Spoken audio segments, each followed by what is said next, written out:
Hello everyone, welcome back to the channel. Today I'm going to show you how to fix Rockstar Games Launcher if it's not launching. Alright, first fix here is just go ahead and go to your search bar and type in Windows Security. Alright, now once this one pops up, just go ahead and click on it. This one will work on both Windows 10 and Windows 11. So what we're going to do here basically is just click on Virus and Threat Protection, click on it.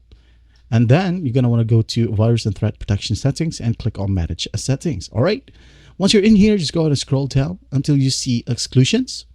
Just click on Add or Remove Exclusions right here, and there will be a pop-up. Just click on Yes. All right. Once you're in here, just go ahead and click on Add an Exclusion, and this one would be a folder. All right. Follow the same set of steps. Just go ahead and go to this PC, C, and Program Files x86, and locate Rockstar Games right here. All right.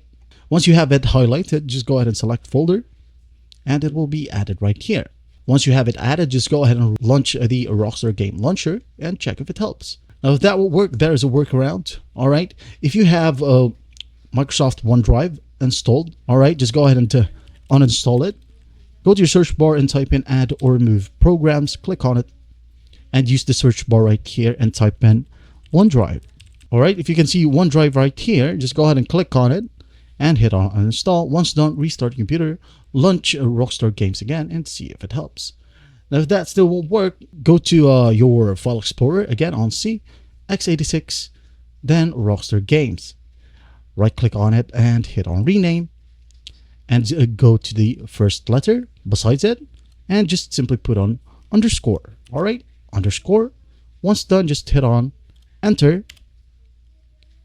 And as you can see here, we have just renamed Rockstar Games. So basically close this one. All right, locate your Rockstar Games Launcher on your desktop, right click on it and go to Properties.